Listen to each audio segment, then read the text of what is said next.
हाँ पंडित जी शुरू करें। हाँ जी। मंगलम भगवान वीरो मंगलम गौतमो गणी मंगलम कुंद कुंदाद्यो जैन धर्मोस्तु मंगलम सर्वमंगल मांगल्यम सर्वकल्याणकारकम प्रधानम सर्वधर्माणां जैनम जयतु शासनम सिद्धं शुद्धं पणुनीय जिनेन्द्रभरणेमि चन्द्रमकलङ्कं गुणरयणभूषणोदयं जीवस्य परुगणं लोक्ष्यम्। पंचपरमेश्वरी भगवान की जय। परम पूज्य गुरुवर विद्यासागर जी महाराज की जय। परम पूज्य बुद्धिस्ट विनीत सागर जी महाराज की जय।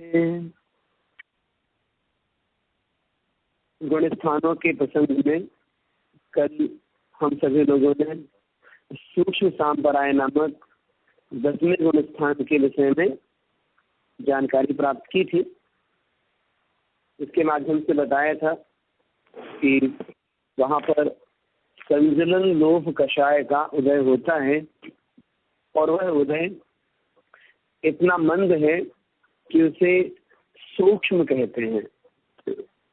सांपराय का मतलब कषाय होता है, इसलिए 10वें गुण स्थान का नाम ही हो गया सूक्ष्म सांपराय।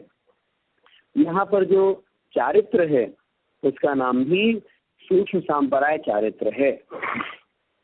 यहाँ तक उपसम श्रेणी और क्षपक श्रेणी दोनों ही श्रेणी आरोहण करने वाले मुनि महाराज पहुंच जाते हैं। इसके ऊपर जो 11वां और 12वां गुण स्थान बनता है, तो 11वें गुण स्थान में मात्र उपसम श्रेणी वाले होते हैं और 12वें गुण स्थान में क्षपक श्रेणी वाले हुआ करते हैं। इस प्रकार से 10वें गुण स्थान संबंधी और भी कई बातें स्पष्ट की गई थी। अगला जो प्रसंग आता है वह है 11वें गुण स्थान का, जिसका नाम है उपशांत मोह, अथवा इस गुण स्थान का पूरा नाम है उपशांत मोह छदमस्त वीतराग।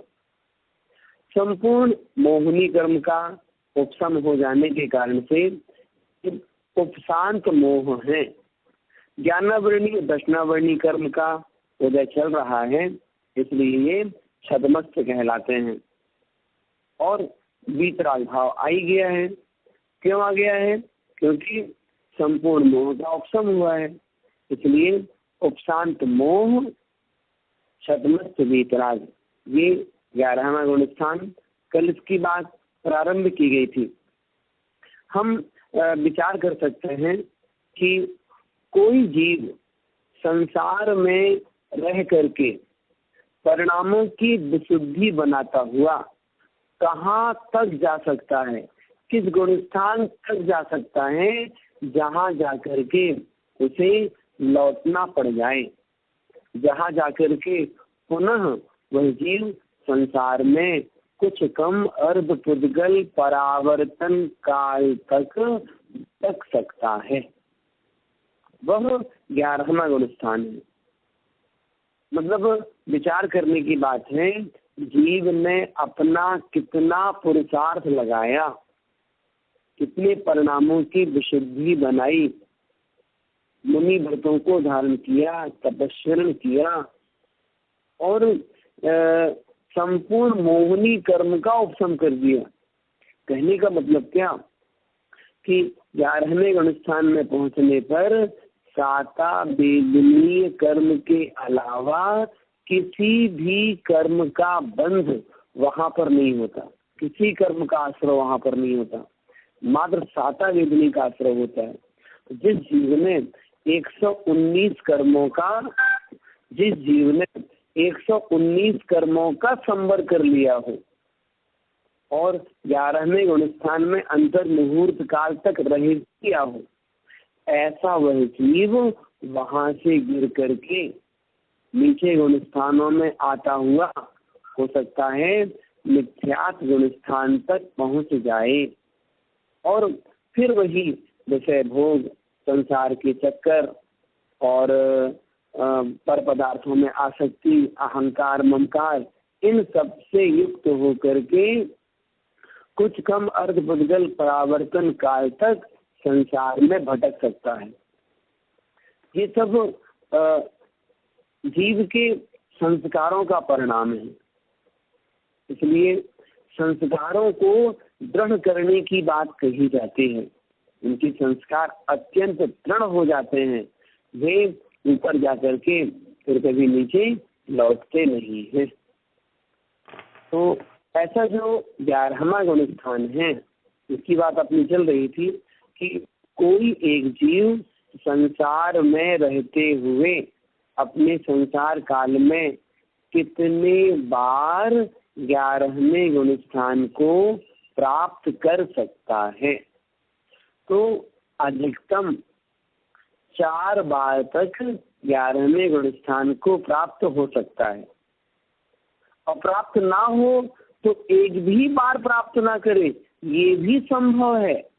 ऐसा मत समझना कि केवल ज्ञान को प्राप्त करने के लिए, मोक्ष प्राप्ति के लिए हमें 11वें गुण स्थान में जाना जरूरी है।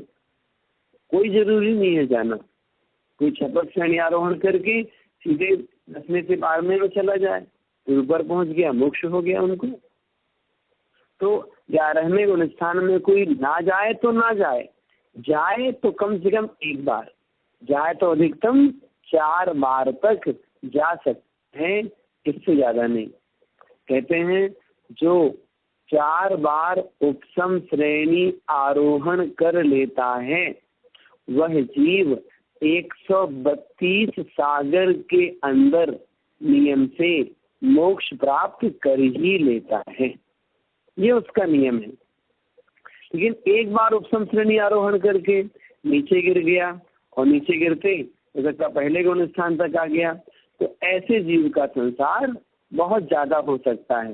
हो जरूरी नहीं है, हो सकता है। तो ये भी संभव है कि कोई उपसम श्रेणी आरोहण करते हुए और उस उपसम श्रेणी में अथवा 11वें गुण स्थान में उसने समाधि पूर्वक मरण किया, तो वो जीव तो 3-4 भाव में ही नियम से मोक्ष प्राप्त कर लेगा।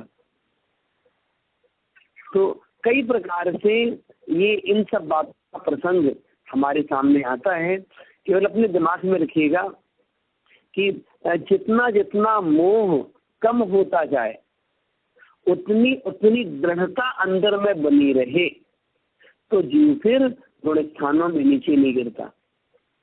हाँ, ये बात अलग है कि आप अनुवर्ती बन गए, विद्याधारी बन गए, पंचम गुण स्थान हो गया, अब उससे आगे बढ़े नहीं, तो पंचम गुण स्थान में ही समाधि पूर्वक मरण किया तो देव पर्याय में जाएंगे। तो देव पर्याय में जाएंगे तो वहाँ तो 4 गुण स्थान ही होते हैं, पंचम गुण स्थान होते ही नहीं है, तो चौथा गुण स्थान हो जाएगा विग्रह गति से ही।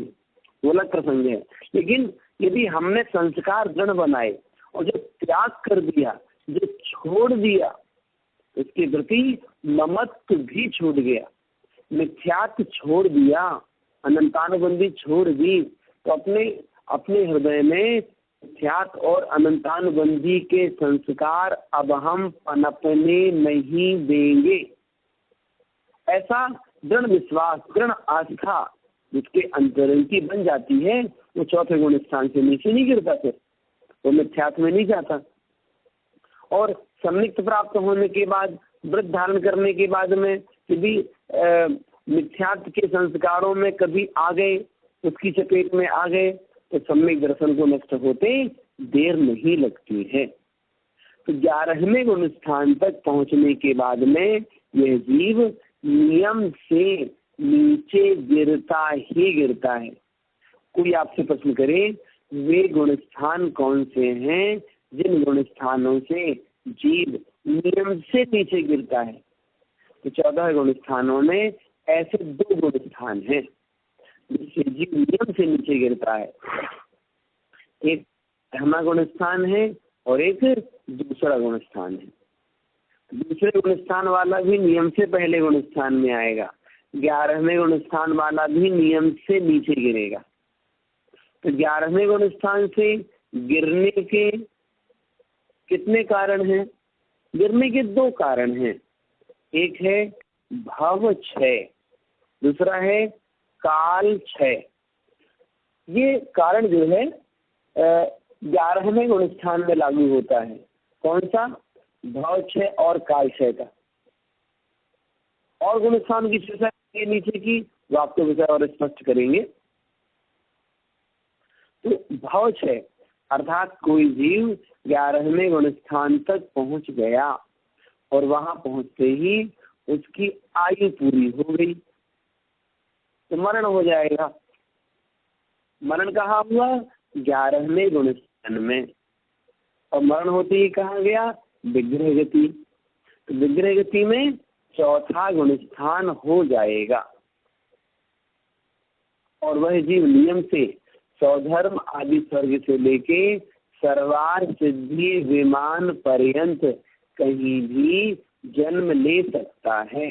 अर्थात उस जीव ने जितनी आयु बांधी थी उतनी आयु जिस स्वर्ग में होती है वहां पर जाकर के उसका जन्म हो जाएगा। माना कि उस जीव ने 6ठे 7वें गुण स्थान में रह करके 21 सागर की आयु बांधी थी। कितनी? 21 सागर की आयु बांधी थी। ऐसा वह जीव उपसम श्रेणी में 11वें गुण स्थान में मरण को प्राप्त होता है। तो वह जीव कहाँ जाएगा? तो वह जीव 15वें स्वर्ग में उत्पन्न होगा। क्यों? वहां पर 21 सागर की आयु है। जगन 20 सागर एक समय है, उत्कृष्ट 22 सागर है, 21 सागर मध्यम हो जाएगी। 21 सागर की आयु बांध करके वह जीव 15वें या 16वें स्वर्ग में जन्म लेता है। इस प्रकार से भव क्षय की बात आपके सामने कही। इस भव क्षय की अपेक्षा से 11वें गुण स्थान का जगन काल एक समय है, उत्कृष्ट काल अंतर्मुहूर्त है। काल क्षय 11वें गुण स्थान का जो समय है वो समय पूरा हो गया और वह जीव अब नियम से नीचे गिरेगा और गिर करके 10वें गुण स्थान में आएगा। ये काल क्षय कहलाता है। काल मतलब समय, क्षय मतलब पूरा, समय पूरा हो जाना। तो 11वें गुण स्थान का काल पूरा होने पर वो 10वें गुण स्थान में आएगा। काल पूरा हो गया, इसका अर्थ क्या है? इसका अर्थ ये है उस 10वें गुण स्थान में जो सूक्ष्म संजनन लोभ का अंतरकरण किया था। अंतरकरण माने सत्ता में जो संजनन लोभ का द्रव्य पीछे की ओर किया। तो कितने पीछे किया? जितनी पीछे किया था उतनी देर तक 11वें गुण स्थान में रहेगा, फिर वो द्रव्य उदय में आ जाएगा। मतलब क्या है? छोटा सा उदाहरण है, शायद आप समझ जाए विषय को। जैसे हम किसी तालाब में स्नान करना चाहते हैं, हमने देखा उस तालाब में बीच में लगी हुई है काई, तो अब स्नान करना है तो हमने क्या किया? एक हाथ पानी में डाला और काई को पीछे धकेल दिया तो काई पीछे चली गई और हमने डुबकी लगाई और बाहर आ गए। इतने में वो काई फिर आगे आके पुनः उस स्थान से जुड़ गई। बस ऐसे ही 10वें गुण स्थान के अंतिम समय में इस जीव ने जो संजनन लोभ के द्रव्य को पीछे किया था, पीछे कहाँ किया, सत्ता में पीछे ढकेल दिया था, तो वो द्रव्य पीछे चला गया। अब वो द्रव्य वही से आगे बढ़ रहा है। एक एक समय सत्ता से क्रियावली की ओर आ रहा है। जीव कहाँ है, 11वें गुण स्थान में चला गया। अब वो द्रव्य संजनन लोभ का सत्ता से उद्यावली की ओर आ रहा है। एक एक समय करके वो आगे बढ़ते बढ़ते बढ़ते बढ़ते बढ़ते बढ़ते उद्यावली में प्रविष्ट हो गया। फिर उद्यावली से उदय तक आया और उदय आया और जीव 11वें से 10वें गुण स्थान में गिर गया। तो 10वें गुण स्थान में क्या है, उसके संजलन लोभ का उदय है। अब उसने और भी कषायों का उपशम किया था, हास्य आदि का भी उपशम किया था। तो क्रम क्रम से 10वें से 9वें में आएगा तो और संजलन का उदय आ गया, 8वें में आएगा हास्य आदि का उदय आ गया, 7वें में आ गया और उदय आ गया कर्मों का, 6वें में आ गया और तीव्र हो गया। ऐसे करके ये काल क्षय कहलाता है। अर्थात उपशम श्रेणी आरोहण करने के बाद जब उतर रहा है तो उन कर्मों का उपशम काल पूरा होता जाता है और जीव नीचे गुण स्थान में गिरता चला जाता है। नियम से वह जीव 6वें गुण स्थान तक तो गिरता ही गिरता है। उसके नीचे जा भी सकता है, नहीं भी जा सकता, ये उसका अपना परिणाम है। प्रश्न पंडित से 11वें गुण स्थान में भाव क्षय और काल क्षय, इसका प्रसंग आपके सामने स्पष्ट किया गया। प्रश्न कहते हैं, कुछ पूछना है क्या? हाँ पंडित जी, आवाज नहीं आ रही क्या मेरी? अभी न, अब आवाज आई है, बोलिए। अच्छा जी, मैं ये कह रहा था कि इसका मतलब वो श्रेणी में चढ़ते हुए जिन जिन प्रकृतियों का प्रशस्त उपशम हुआ था उन सब में वो काई वाला जो आपने बात बतलाई वो लगेगी। हाँ जी, हाँ जी। अच्छा जी, तो मैंने मतलब मेरी ऐसी पहले समझ थी, जो गलत समझ थी कि 11वें गुण स्थान में जो जीव का पुरुषार्थ होता है वो बस इतनी देर तक ही रह पाता है, उसके बाद उसका पुरुषार्थ खत्म हो जाता है और कर्म जो है उदय में आते हैं।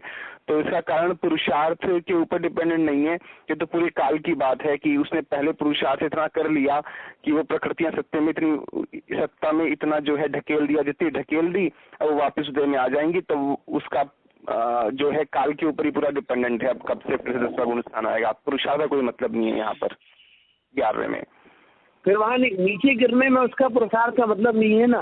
वो जो पुरुषार्थ कर सकता था उसने पूरा पुरुषार्थ किया, विशुद्धि बढ़ाई, कर्ण परिणाम भी किए और वहां तक चला। अब नीचे गिरने में उसका पुरुषार्थ काम नहीं करता। हाँ जी, ठीक है पंडित जी, समझ में आ गई जी बात। और सुनो, देखे जैसे किसी ने प्रथमोपशम सम्यक दर्शन की प्राप्ति के लिए पुरुषार्थ किया और प्रथमोपशम सम्यक दर्शन की प्राप्ति कर ली, तो प्राप्ति तो हो गई। अब उसका क्षयोपशम सम्यक दर्शन एक निश्चित काल तक ही बना रहेगा, फिर उसके किसी न किसी कर्म का उदय आएगा ही आएगा। मिथ्यात्व का आ सकता है, सम्यक मिथ्यात्व का आ सकता है, सम्यक प्रकृति का आ सकता है, किसी का भी उदय आ सकता है। अब किसका उदय आएगा, नहीं, ये निर्णय हम नहीं कर सकते। ये प्रथमोपशम की बात है। और 11वें गुण स्थान में गया है तो 11वें गुण स्थान से गिरना क्रम से होता है, इसलिए वो 10वें में आएगा, वो फिर 9वें में आएगा, फिर 8वें में आएगा, फिर 7वें में आएगा, फिर 6वें में आएगा। क्रम क्रम से उसके विभिन्न कर्मों का उदय चलता चला जाएगा, तो वो नीचे गिरता चला आएगा। जाते समय भी अंतर्मुहूर्त काल लगा था, लौटते समय में भी अंतर्मुहूर्त काल उस जीव को लगा। ऐसा नहीं है गिरते समय वो फटफट गिरता हो, 10वें से 9वें में आ गया फिर 8वें में, नहीं ऐसे नहीं, 10वें से 9वें में आएगा वहाँ रहेगा, 9वें से 8वें में आएगा वहाँ रहेगा, 8वें 7वें में आएगा वहाँ रहेगा। मतलब उसकी विशुद्धि क्रम क्रम से कम होती है। जैसे श्रेणी आरोहण करते समय विशुद्धि क्रम क्रम से बढ़ रही थी, वैसे यहाँ क्रम क्रम से कम होते हैं। सुरेश जी ठीक हो गया? हाँ जी पंडित जी समझ में आ गया, मगर मुझे 1-2 प्रश्न और हैं जी। मुझे भी प्रश्न है पंडित जी। जैसे ये नवे गुणस्थान में 9 भाग बतलाए थे चढ़ते हुए, हाँ जी, जैसे नवे गुणस्थान में 9 भाग बतलाए थे चढ़ते हुए, तो ऐसे उतरते हुए भी 9 भाग होंगे और धीरे धीरे इन सब प्रकृतियों का उदय होता चला जाएगा। और क्या, जब जैसे नीचे गिरेगा ना, जैसे नीचे गिरेगा 9वें गुणस्थान में, तो उतरते समय उसके उन कर्मों का उसी प्रकार से परिणमन होता चला जाएगा। अच्छा जी। और फिर जैसे अप्रत्याख्यान प्रत्याख्यान का जब उसने प्रशस्त उपशम किया था तो वो ज्यादा समय के लिए उपशम हुआ। जो जितना ऊपर गया, जो प्रकृति पहले प्रशस्त उपशम करता चला गया वो ज्यादा समय के लिए होएंगी, और जो संजन लोभ है वो सबसे थोड़े से टाइम के लिए उसका जो है हमें यही विषय मुझे स्पष्ट करना था जो आप कह रहे हो ना, हमें यही विषय स्पष्ट करना था कि कोई आपसे प्रश्न करे कि उपशम श्रेणी आरोहण करने वाला जीव किस कर्म का उपशम सबसे कम समय के लिए करता है, तो संजलन लोभ का उपशम सबसे कम समय के लिए होता है। ठीक है ना सुरेश जी? हाँ जी समझ में आ गया जी। ऐसे लौटने में आप क्रम से लगा लीजिएगा। और बताइए। बस पंडित जी हो गए मेरे प्रश्न कहीं पर। पंडित जी और किसी का प्रश्न से? हाँ पंडित जी, जो आपने बताया ना कि जैसे हम उपशम श्रेणी जब आरोहण करता है तो वहाँ जो कर रहा है वो पुरुषार्थ माना जा रहा है, वहाँ तक लौटते टाइम वो कितना भी पुरुषार्थ करे वो नहीं काम बनेगा, तो मतलब फिर पुरुषार्थ कहाँ से फिर हुआ? लौटते समय उसका पुरुषार्थ काम नहीं करेगा, वहाँ पुरुषार्थ चलेगा नहीं। लौटते समय पुरुषार्थ क्यों नहीं चलेगा? क्योंकि उस जीव ने जिस कर्म का उपशम जितने समय तक के लिए किया है, नियम से वो कर्म उतने समय बाद में उदय में आएगा ही आएगा। उस उदय को वह जीव रोक नहीं सकता। हाँ, अगर उसे पुनः पुरुषार्थ करना है तो छठे गुणस्थान तक आ जाओ। छठे गुणस्थान में आने के बाद में क्षयोपशम सम्मिक्त बन जाए, उसके बाद पुनः और जीव द्वितीयोपशम सम्मिक्त प्राप्त करने का पुरुषार्थ करके फिर से उपशम श्रेणी आरोहण करे, तो फिर उसका पुरुषार्थ बनेगा ऊपर चढ़ने के लिए। वो तो एक भाव में 2 ही बार कर सकता है ना, आपने बताया था। भाव में 2 बार उपशम श्रेणी। हाँ, मगर ये पंडित जी हमको ये बात क्लियर नहीं हो रही है कि जब चढ़ने के टाइम जो पुरुषार्थ, वहाँ पुरुषार्थ काम आ रहा है और लौटने के टाइम पुरुषार्थ काम नहीं आ रहा है, तो वो बात थोड़ी नहीं जम रही। वहाँ भी कर्म है, यहाँ भी कर्म है, ऐसा नहीं कि वहाँ भी कर्म का उदय तो है ही है ना। देखिए आपसे बताएं, हमें सीढ़ी चढ़ना है और सीढ़ी उतरना है। तो सीढ़ी चढ़ते समय मेहनत ज्यादा होती है और हम सीढ़ी पे ऊपर तक चढ़ गए, अब उतरना है। उतरने के लिए उतरने में मेहनत कम है, पहली बात। और दूसरी बात, कदाचित ऊपर सीढ़ी से फिसल गए तो बिना पुरुषार्थ के ही नीचे चले जा रहे हैं। वो अपन तो पुरुषार्थ की बात चल रही है ना, यहाँ पुरुषार्थ कर रहा है, जब उसकी बात समझनी है कि जब चढ़ने के टाइम जो पुरुषार्थ काम आ रहा है। तो कह रहे आपसे, उपशम श्रेणी आरोहण करते समय जीव का पुरुषार्थ काम करता है परिणामों की विशुद्धि बढ़ने में, लेकिन एक स्टेज तक पहुंचने के बाद में कि जब वो नीचे गिरता है तो उसका कर्मोदय काम करता है। फिर नीचे क्यों उतरना? ये नहीं हो सकता है कि वो हम उसी को उत्तर दे रहे हैं ना। ये नहीं हो सकता है कि 11वें गुण स्थान से 10वें गुण स्थान में आ जाए, फिर हम तो 10वें गुण स्थान में रह आएंगे और 10वें से फिर 11वें में चले जाएंगे। ऐसा कोई पुरुषार्थ काम नहीं चलता। हाँ बस मैं वही मेरा था कि ऐसा नहीं हो सकता है। ऐसा नहीं हो सकता। ये वैसे हमने पहले 2 बार स्पष्ट भी किया था कि उपसम श्रेणी से गिरने वाला जीव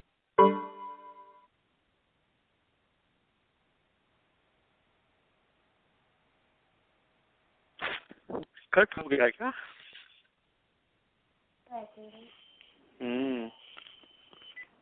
हो गया जी, लगता है कट।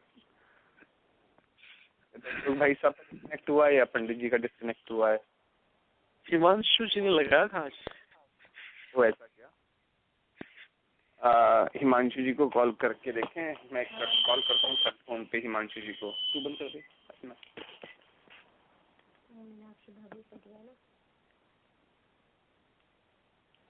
मैं कॉल कर रहा हूँ हिमांशु जी को। ओके जी। उठा नहीं दे रहे हैं।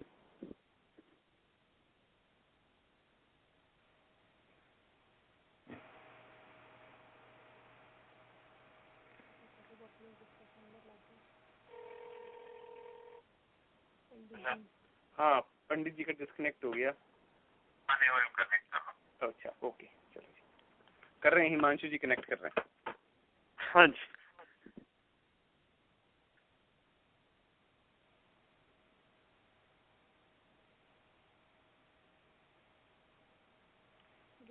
कैसे परेशान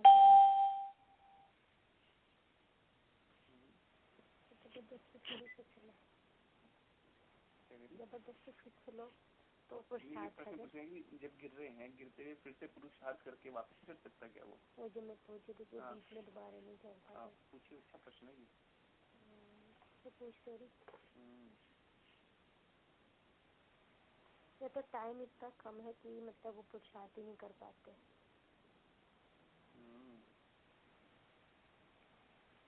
तो उनको पता चलता जीव को कि हम गिरे।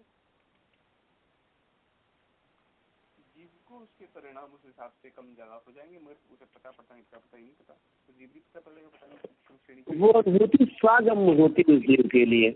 किसके लिए? जो श्रेणी आरोहण कर रहा है। बाकी से गुणस्थान कौन सा हो रहा है इस प्रकार की अनुभूति नहीं होती। हाँ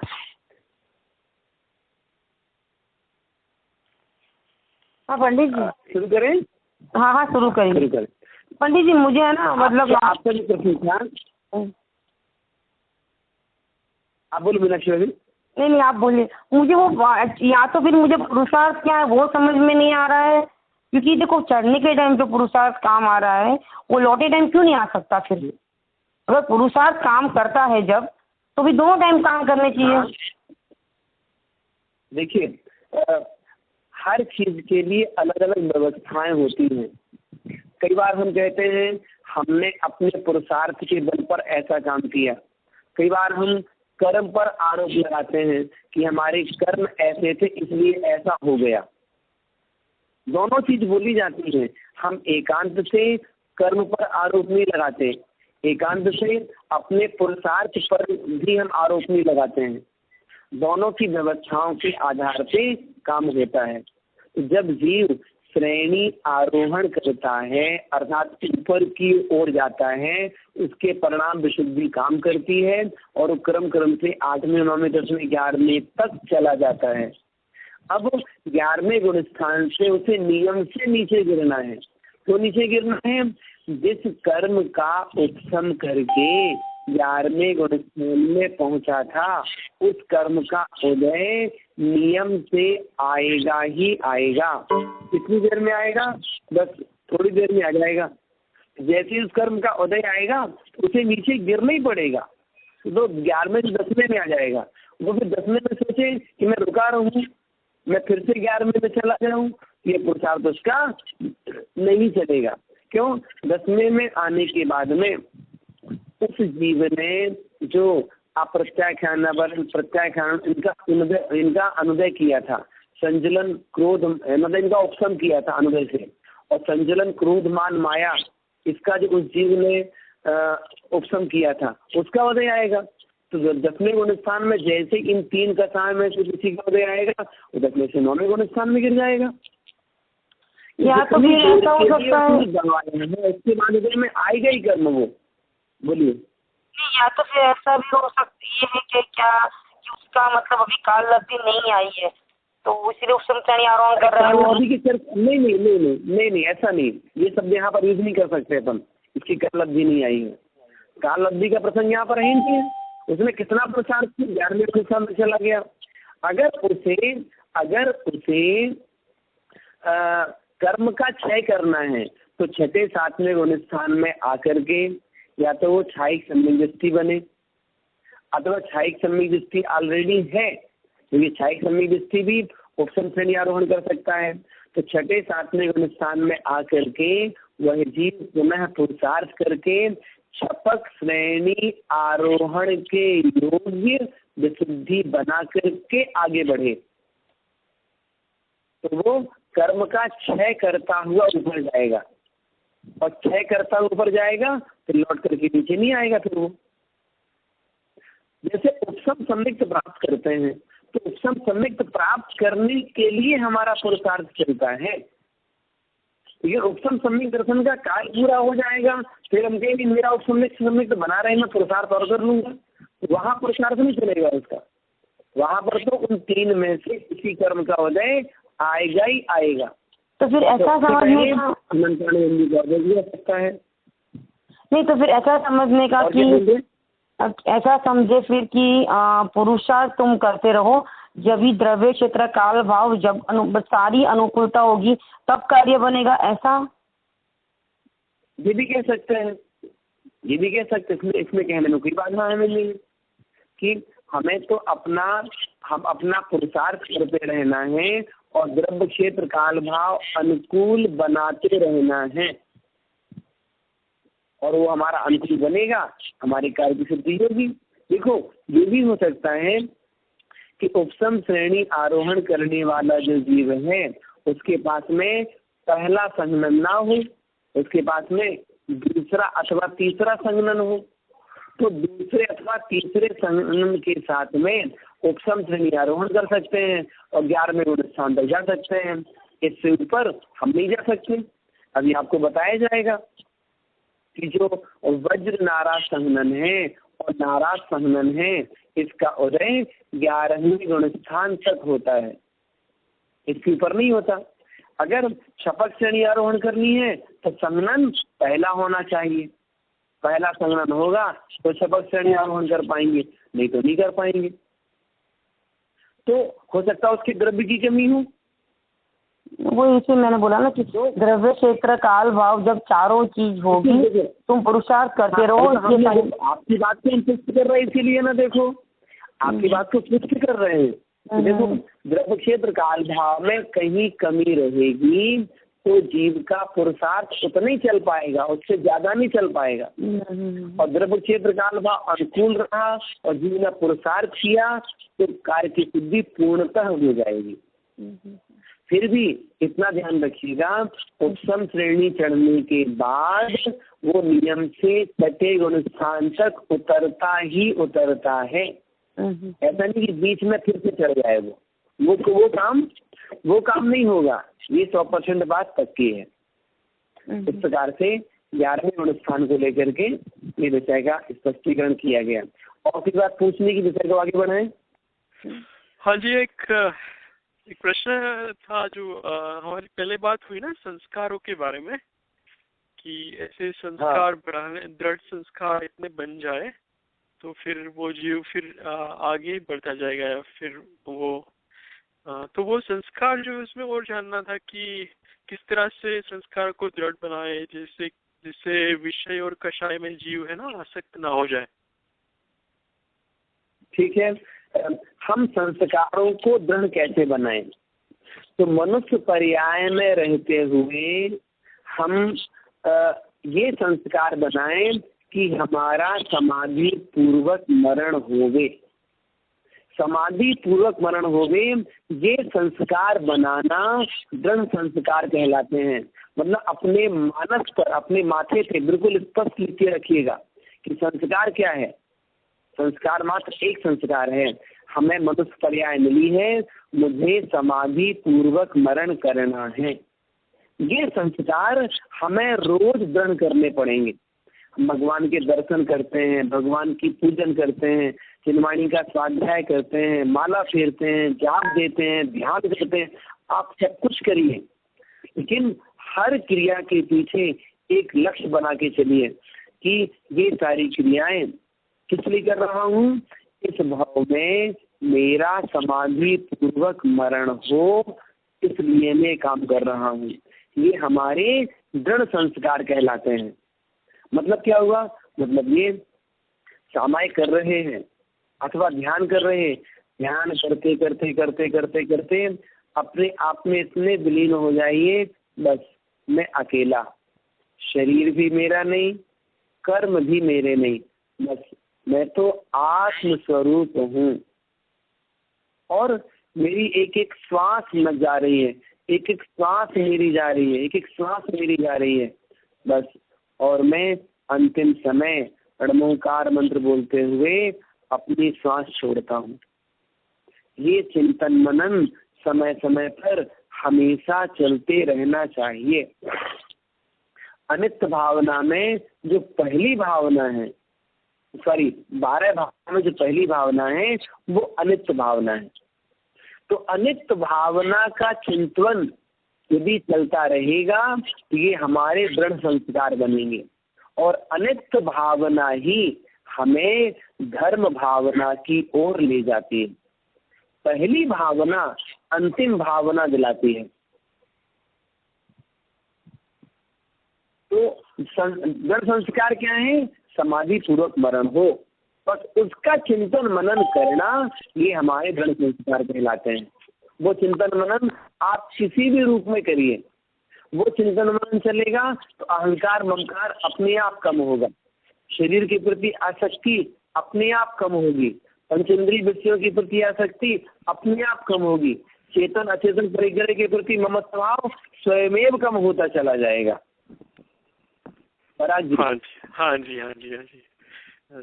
सही है। वो ये दृढ़ संस्कार कहलाते हैं। और ये दृढ़ संस्कार जिसके अंदर में बनते हैं वो नियम से समाधि पूर्वक मरण करता है। आचार्य श्री भी भगवान के दर्शन करते हुए ये पंक्तियां बोलते हैं हमें। मतलब कई बार कोई माता जी लोगों से चर्चा होती है, वो खुद कहती हैं कि आचार्य श्री हमेशा भावना बाते हैं। क्या भावना बाते हैं, तवि हरिणम वैधरणम संयम शरणम च जीव दया करणम अंते समाहि मरणम चौगय दुखम रेवारेयी। तप को धारण करूं, व्रत को धारण करूं, संयम की शरण में जाऊं, तविहरणम वैधरणम संयम शरणम में जीव दया करणम, जीवों पर दया पालन करूं, अंते समाहि मरणम, और अंत समय में समाधि पूर्वक मरण हो, जिससे चारों गतियों के दुखों से मैं छूट जाऊं। ये जो 2 पंक्तियां हैं, ये पंक्ति को भावना भाते रहिए। पराग जी ठीक है? हाँ जी, हाँ बहुत बढ़िया। ये दृढ़ संस्कार हैं। ये दृढ़ संस्कार बनेंगे तो नियम से समाधि पूर्वक मरण होगा, और समाधि पूर्वक मरण होना ही सच में कहा जाए संसार के छेद का कारण है। और समाधि सम्यक दृष्टि वृत्ति श्रावक की होती है मनुष्य पर्याय में। हम अवृत्ति बने रहे समाधि नहीं हो पाएगी, हम मिथ्या दृष्टि बने रहे समाधि नहीं होगी। समाधि होती है सम्यक दृष्टि जीव की। इसलिए वो भावना बाते रहिए। और जो अपने संस्कार हैं, मतलब धर्म के संस्कार जो हम पढ़ते हैं, स्वाध्याय करते हैं या धार्मिक क्रियाएं करते हैं, इन क्रियाओं को बड़ी दृढ़ता के साथ करें तो हमारे संस्कार मजबूत होंगे। और कहा जाता है कि कोई जीव जब समाधि मरण करने लगता है तो उसको संबोधन करने वाले जो लोग होते हैं ना, वो बहुत समझाते हैं, और कहते हैं उससे, देखो देखो तुम यहाँ से समाधि पूर्वक मनन करके स्वर्ग में जाओगे, स्वर्ग में जाकर के पंच इंद्रियों के विषयों में फंसना नहीं, वहाँ तुम्हें देवांगनाएं मिलेंगी, राज वैभव ऐशो आराम सब कुछ मिलेगा, लेकिन तुम किसी भी चीज में फंसना नहीं। बस वहाँ जाकर के तुम भावना भाना कि मुझे तो श्रीमंदिर स्वामी के समोसण में जाना है, पंचमेरु की वंदना करनी है, नंदीश्वर द्वीप की वंदना करनी है, ऐसे दृढ़ संस्कार बनाना। तो वह जीव समाधि पूर्वक मरण करके स्वर्ग में जाता है, अवधि ज्ञान लगाता है कि देखो वहाँ लगा है समोसण श्रीमंदिर स्वामी का, देखो आठवां द्वीप वो है, पंचमेरु ये है, इन सब के दर्शन करने के लिए जाता है। और जब साक्षात श्रीमंदिर स्वामी को देखता है, साक्षात पंचमेरु की वंदना करता है, नंदीश्वर द्वीप की वंदना करता है, स्वर्गों की व्यवस्थाओं को देखता है, तो उसका सम्यक दर्शन वहाँ पर और दृढ़ हो जाता है। वो विचार करता है, देखो देखो ये नंदीश्वर द्वीप है, इसके बारे में हम मनुष्य पर्याय में पढ़ा करते थे, शास्त्रों में लिखा रहता था, साक्षात दर्शन कर रहे हैं, धन्य है ये अकृत्रिम चैत्यालय। तो उसके संस्कार दृढ़ बनते हैं। वो जीव सारे जीवन धर्म के संस्कारों के साथ स्वर्ग में रह करके जीवन जीता है और वहां से आके मनुष्य बन के मुनि बनकर नियम से निर्वाण प्राप्त करता है। तो जीवन के अंत समय के जो संस्कार हैं वो दृढ़ संस्कार कहलाते हैं और अंत समय में संस्कार बने रहें उसके लिए हम सब जीवन भर साधना करते हैं, क्योंकि जैन धर्म साधना का मार्ग है, जैन धर्म भोग का मार्ग नहीं है। जैन धर्म ही नाम उसका है जहाँ साधना होती है। पराग जी स्पष्ट हो गया वैसे? हाँ हाँ बढ़िया। ये जो आप एक ऐसे विकल्प है कि जैसे 5 महाव्रत थे या अनुव्रत थे, तो जैसे ब्रह्मचर्य व्रत के संस्कार दृढ़ करने हो दृष्टांत के लिए, तो जैसे देवांगनाओं की बात की आपने, तो देवांगना में सुख नहीं है और मेरी आत्मा में ही सुख है, वो बारंबार ऐसा भाता रहेगा, तो वो बाहर से सुख ढूंढने की कोशिश नहीं करेगा फिर। बिल्कुल सही है, वो सुख में आसक्त नहीं होगा। और आप फिर बताएं, ऐसा जीव हो सकता है लौकांशिक देव बन जाए, इसमें कोई आश्चर्य की बात नहीं है, क्योंकि याद रखिएगा मनुष्य पर्याय में हमारा जैसा जीवन है, जैसे संस्कार हैं, यदि हमने देव आयु बांधी है तो देवों में हम उसी रूप में उत्पन्न होंगे। स्वर्गों में भी यदि ऊपर की ओर जाना है तो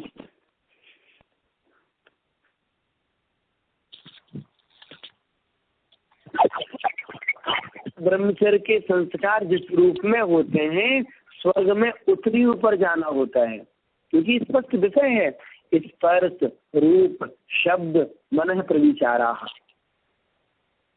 तो जैसे संस्कार हैं वहां तक चले जाएंगे।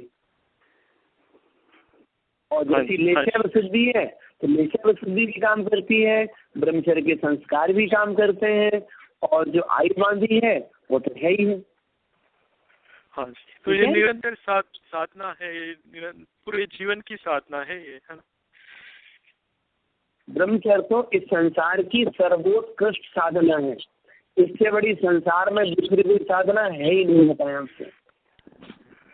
हाँ जी, सारे धर्मों का सार यही है। ठीक मतलब शारीरिक स्वच्छता के लिए भी और आत्मिक स्वच्छता के लिए भी। हाँ जी, चलिए बढ़िया। हाँ, आगे बढ़ते हैं। हाँ, कुछ और मतलब चर्चाएं 11वें गुण स्थान की है वो हम करेंगे।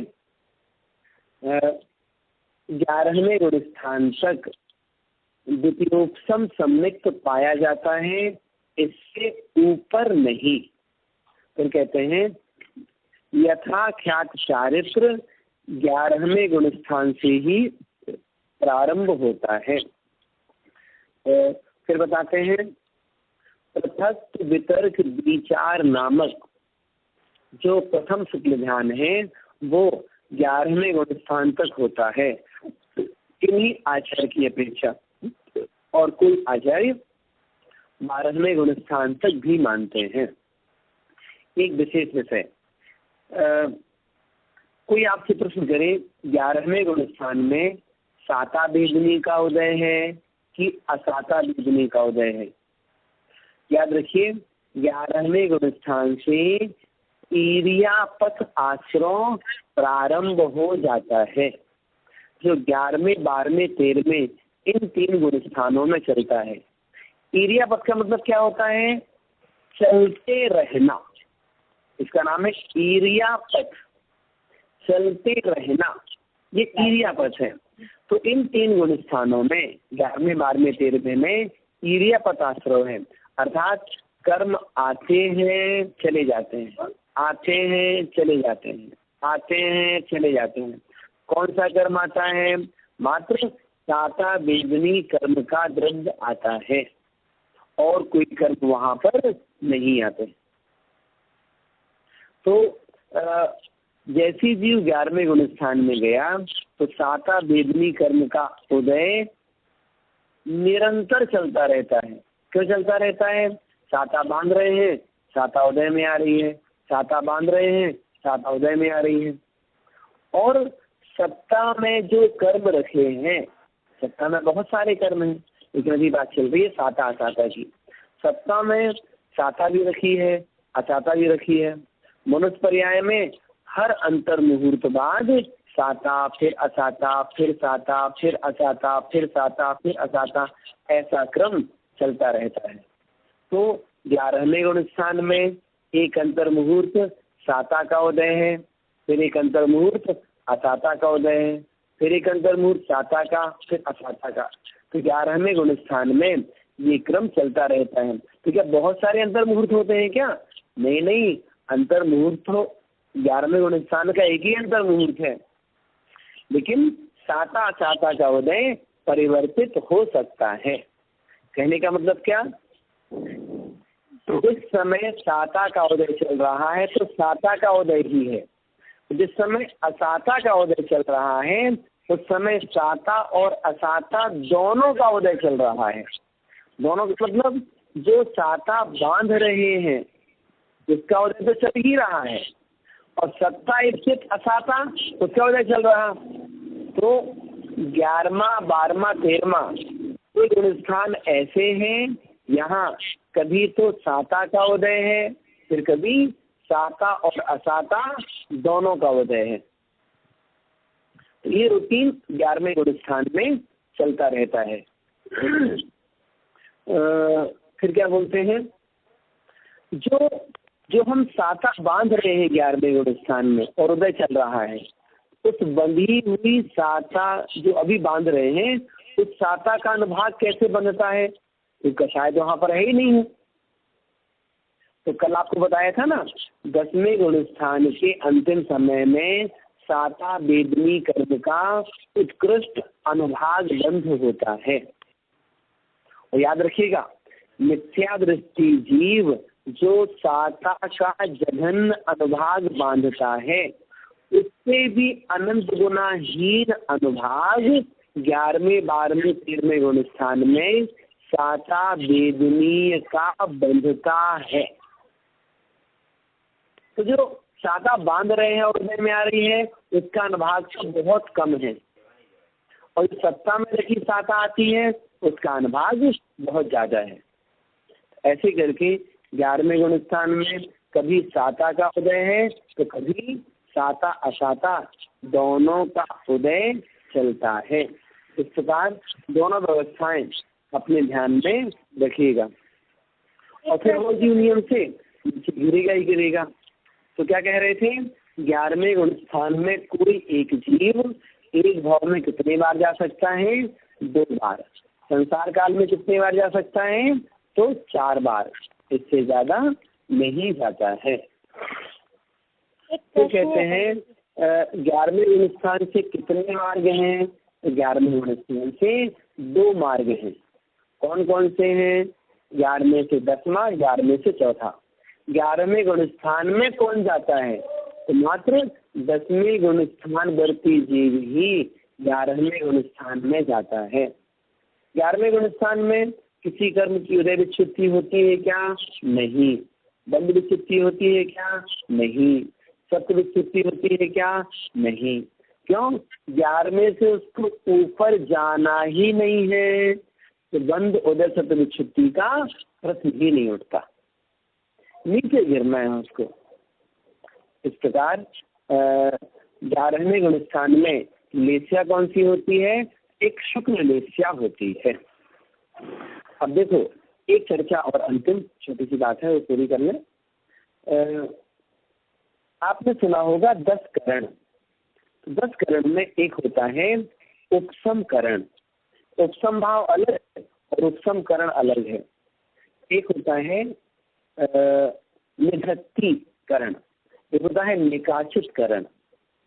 तो जब जीव उपसम श्रेणी आरोहण करना प्रारंभ करता है, तो जैसे ही 8वें गुण स्थान में पहुंचता है, तो उसके कितने भी उपसम करण रूप जो कर्म थे, जो निधत्ती रूप कर्म थे, जो निकाचित रूप कर्म थे, 8वें गुण स्थान से आगे बढ़ते ही उन कर्मों का निकाचितपना समाप्त हो जाता है, उन कर्मों का निधत्तीपना समाप्त हो जाता है, उन कर्मों का उपसम करणपना समाप्त हो जाता है। तब 8वें गुण स्थान तक तो ये है, 8वें से ऊपर गए तो ये 3 करण रूप जो कर्म हैं वो समाप्त हो जाते हैं, तब सारे कर्म सामान्य हो जाते हैं। सामान्य क्यों हो जाते हैं? क्योंकि उसे कर्म का उपसम करना है, और वो छपक श्रेणी वाला है, उसे कर्म का क्षय करना है। अगर किसी कर्म का निधत्ती बना रहेगा, निकाचित बना रहेगा, और वो कर्म जिसका उसको उपसम करना है, वो कर्म जिसका उसको क्षय करना है, तो फिर परेशानी पड़ जाएगी। इसलिए निधत्ती निकाचित बना 8वें गुण स्थान तक होता है, इससे ऊपर नहीं होते। और उपसम श्रेणी आरोहण करके 11वें गुण स्थान तक चले गए, फिर कर्म से नीचे गिरे और 8वें में आ गए, तो पुनः वो जो व्यवस्था छोड़ गया था ज्यों की त्यों हो जाती है। अर्थात निधत्तीपना भी ज्यों का त्यों आ जाता है, निकाचितपना भी आ जाता है, और उपसम करणपना भी आ जाता है। ये विषय भी ध्यान रखिएगा, ठीक है। एक प्रश्न है पंडित जी। इस प्रकार से, हाँ बोलिए। जैसे पंडित जी कोई महाराज जी उपशम श्रेणी चल रहे हैं, और अगर उन पे कोई उपसर्ग कर देता है तो वो 11 तक पहुंचेंगे कि बीच में मतलब नीचे भी आ सकते हैं? ठीक है, आप प्रश्न कर रहे हैं उपसम श्रेणी आरोहण करने वाला ऊपर तक नियम से जाएगा कि नीचे गिरेगा। ध्यान रखना, एक जैसे पहली बात, अकाल मरण यदि किन्हीं मुनि महाराज का होता है तो अकाल मरण 6वें गुण स्थान तक हो सकता है, इसके आगे नहीं। क्यों? मनुष्य आयु कर्म की उदीरणा 6ठे गुण स्थान तक होती है, 7वें आदि गुण स्थानों में मनुष्य आयु की उदीरणा नहीं होती। ये पहला नियम ध्यान रखिएगा। अब कोई जीव उपसम श्रेणी आरोहण कर रहा है और कोई मुनि महाराज उन पर उपसर्ग करें, यदि उपसर्ग शरीर घाती हुआ है तो हो सकता है उनका मरण हो जाएगा, क्योंकि उनका मरण अकाल मरण नहीं कहलाएगा, वो काल मरण कहलाएगा। क्यों? उनकी आयु पूरी होनी थी। तो मरण होना हो तो 8वें से गिर सकते हैं, 9वें से गिर सकते हैं, 10वें से गिर सकते हैं, 11वें से गिर सकते हैं। कहाँ गिरेंगे? चौथे में आएंगे। लेकिन यदि उनका मरण नहीं होना है और कोई उपसर्ग भी कर रहा है तो उनकी विशुद्धि भंग नहीं कर सकता, वो तो नियम से ऊपर गुण स्थानों में जाएंगे ही जाएंगे। ठीक है? हाँ जी पंडित जी, समझ आ गया। चलिए, आज अपन कितने विषय सीखते हैं? 6 चर्चाएं अपन करेंगे, वो 12वें गुण स्थान की। तो 12वां, 13वां, 14वां 3 गुण स्थान और बचे हैं, इनका विषय हो जाएगा। फिर जो सिद्ध भगवान हैं उनके विषय में भी चर्चा करेंगे, और अरहंत परमेष्टि और सिद्ध परमेष्टि इनमें क्या अंतर होता है, एवं संयोग केवली और अयोग केवली में क्या अंतर होता है, उपसम श्रेणी छपक श्रेणी में क्या अंतर है, ये सारे अंतर भी आपको स्पष्ट किए जाएंगे। जो भी विषय बताया उसको ध्यान रखिएगा कि हमें ये विषय और सीखना है भी। जावाणी के ज्ञान से सूझे लोकालोक, सो वाणी मस्तक धरो सदा दे तुम धोख।